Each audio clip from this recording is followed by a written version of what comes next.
The Day We Climbed the Pyramid and How I Became the First Person to Sleep in the Great Pyramid. Written by John Sack. The story begins in the Hollywood Hills at a big estate early 1975. Patrick is attending a glamorous event. Also in attendance is the very well-known Sufi saint and master Hassan Shushud. When he sees Patrick, he went right across the reception room to Patrick, touching his index finger to Flanagan's forehead, and said, "I do not tell futures, but I will tell your future. Not too soon, but not too far off, you will go to Egypt," a revelation to Flanagan. It still was a month before he was asked by Intertech to fly first class to Egypt. 3 months later, we are in Cairo, Egypt. We eat at a floating restaurant, the Omar Khayyam. We sit at a round copper table, and we nibble at the kobeba or minced meat, and baba ganoush. Our leader Flanagan, a small, intense, no, that isn't it, maniacal and black-bearded man, raises his Ptolemy wine.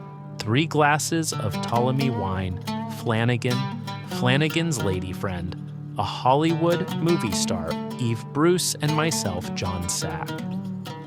Our first day in Egypt, Flanagan says, to our success. Our mission tomorrow, which so far from being frivolous is, Flanagan says, and I'm nuts, but to half believe him, of immense importance to all humanity, is somehow to sleep a whole night in the burial room at the center of the Great Pyramid. Flanagan was into solid geometry. He built himself pyramids of wood, paper, plaster of Paris, plexiglass, epoxy, name it, Flanagan made it. To his credit, he built himself cones too, tetrahedrons, cubes, octahedrons, icosahedrons, dodecahedrons, even a few greater stellated dodecahedrons. Our mission is all pure science to Flanagan. Or almost all. He hopes to grow another foot in the healthy rays of pyramid power. By his secret meter and by his own body's antennas, he hopes to measure whatever there is in that pyramid of Cheops. Flanagan says, "I've taken this out of the realm of magic into the realm of scientific measurement. I've developed a meter, abracadabra, the meter appears. It doesn't respond to temperature, it doesn't respond to magnetism. It measures the pyramid's power only, and this power of the pyramid could be of great use. To Egypt I contribute, to the whole world. Pyramid power is, no better word, is life. It is called prana by Indians and chi by Chinese and tumo by Tibetans who, if they've got it, roll around in the snow in loincloths, laughing at 18,000 feet, and bioplasma by Russians and organ by William Reich. The day of entering the pyramid, the director of antiquities for the Arab Republic of Egypt is saying, in his book-burdened office now, the pyramid is not a hotel, certainly not. At 5 every day, he insists that the pyramid be locked like a bank vault with an iron-grilled gate. We park outside the pyramid. No sooner is our taxi is there than we are just overrun by Arabs. The chief of the guides approaches us, a 50-year-old. In his youth, he had hopped up the pyramid in 5 minutes flat, and in fond recollection, he and just about everyone call him the champion. He has one eye. "I am Pat Flanagan," Flanagan says. "I know about you," the champion says. "You want to sleep in the pyramid." "We want to sleep in it," Flanagan admits. "Is it possible?" "No," the champion says. "No one permit it." "No one?" Miss Flanagan asks. "No one, I told you," the champion says. "Not even President Sadat." "No one," Flanagan muses. "No one except for the champion." "Okay. I understand," Flanagan says. "We are like kingbirds on the pyramid's point." "All men want money," the champion says. "Beautiful," Flanagan says. "Are travelers' checks okay?" "Egyptian money," the champion says. We climb off the little pyramid and cut. It is 4 hours later now, It is near midnight, and we are inside the forbidden land, the Great One. A tunnel so low, 311, that we stoop like the 7 dwarfs walking into the diamond mine, and so steep, 26 degrees, that we are climbing too.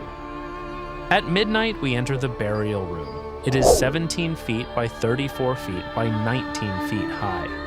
It is solid stone, and at the other end is a stone sarcophagus. "Be afraid of nothing," the champion says. As our guides go, they flick the fluorescent lights out.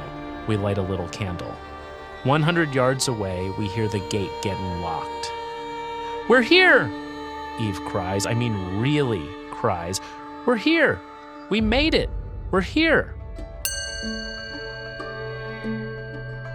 Slowly, Flanagan rises. In the room, the stone almost reflects the yellow light of our candle, and it makes extraordinary sounds, the sounds of some wondrous, thunderous organ of everyone's own.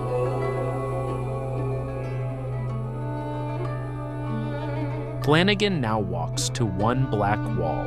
His nose is within 3 inches of one smooth stone, and as he suddenly strikes at that stone with a Chinese wand, as he strikes at the 10, 20, 30, or I don't know tons of stone, absolutely roars at it. For 30 seconds, he carries this up the cleft, letting it echo around in this burial vault like the long-lost chord.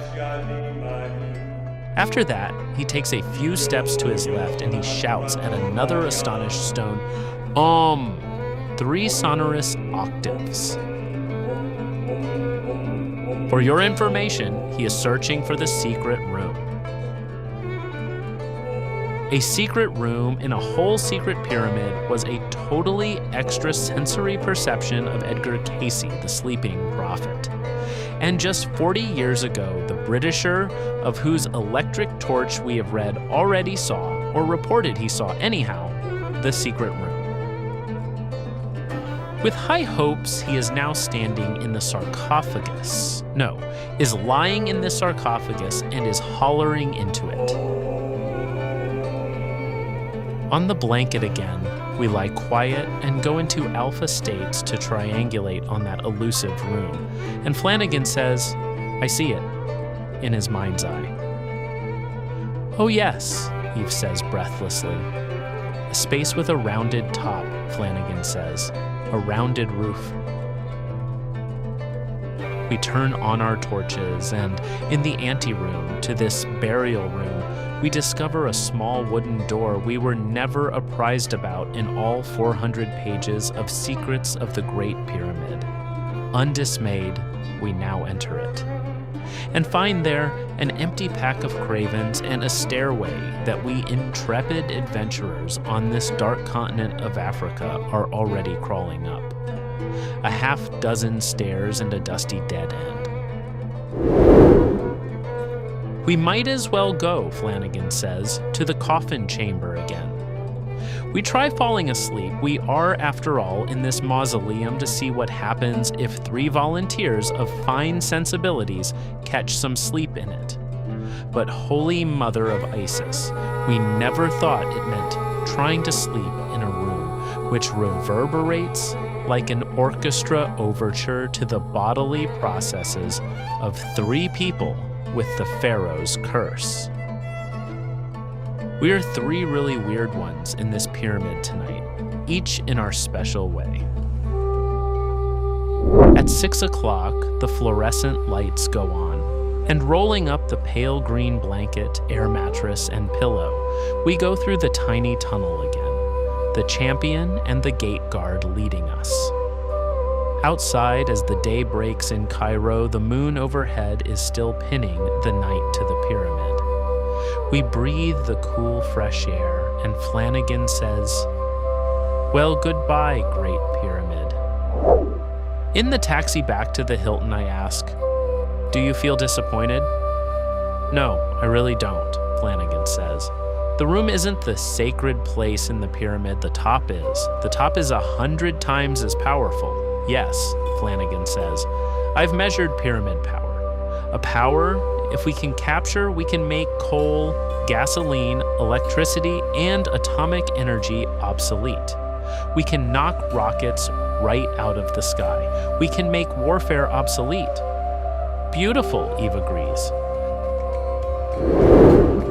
The day we climb the pyramid, we get a taxi telling the taxi driver, the pyramid. Later, perhaps, tonight, we will measure the pyramid power that is belching out of the top like volcano fire, or so Flanagan says. We will climb up our great obsession nearly half as high as the Empire State Building. To climb in the daytime, impossible.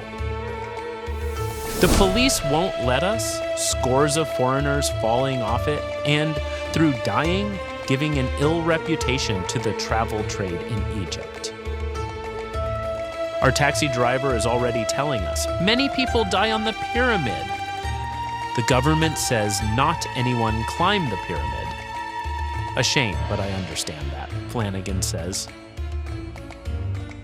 Maybe the driver recommends, you want a camel ride? No, we want to climb the pyramid, Flanagan says. We are scientists. We stop under a streetlight and get out. Be careful, the driver tells us. Very careful, Flanagan says. As we disappear onto the pyramid, the driver waits worriedly, and, I will learn later, is accosted by 3 police. At the top, where purported pyramid power is issuing like out of Old Faithful, Flanagan cries, I can feel it. The base of my skull is hot. The base of my spine is hot. My solar plexus is getting hot. Do you feel it? Oh, wow, you're glowing white. On the fingertip, Flanagan says. Do you see it? Around us, the wind whistles through the rocks, and I hear, riding it, the sounds of a hoochie cooch from the King Farouk Cabaret. To our sunrise side is Cairo and the green neon of our hotel, the Nile Hilton. To our other side is sand, above it, the stars. Flanagan says, the energy we are experiencing, we can't even measure it. We climb down the pyramid. The 3 police on the desert applaud, and I tip everyone an Egyptian pound, $1.70, for not shooting us or arresting us. A pyramid, Flanagan says, is an excellent resonator for a certain kind of microwave energy. A lens, I contribute. A lens is a good word, yes. You see, Flanagan continues, we are surrounded by high-speed, high-voltage particles from the lower frequency waves to the microwaves, and the pyramid happens to be an excellent antenna for an energy of a certain kind, a biological energy.